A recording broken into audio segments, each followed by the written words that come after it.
he invited few, no? Or yung mga friends tanan nga puro vlogger in Mindanao, not only Mindanao but also outside, mga Bisaya, content creator.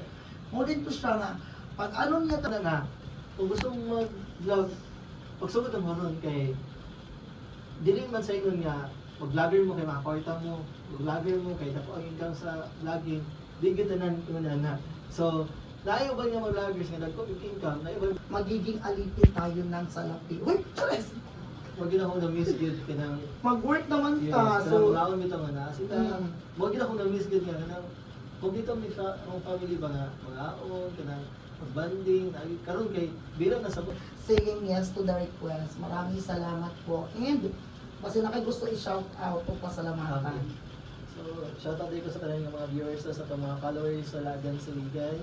And also sa tuwang icon, sa tuwang Kung ka maghatid ka ng balita, Tagalog ba yung gamit or actually kinang ako lang is to provide lang of information ay, sa mga information. yeah. I thought ikaw dito Delete si Roxanne Arivalo man to yung I thought ko interview na ko. Ala, abi na Nagyo mo ko physically makita niyo ko physically.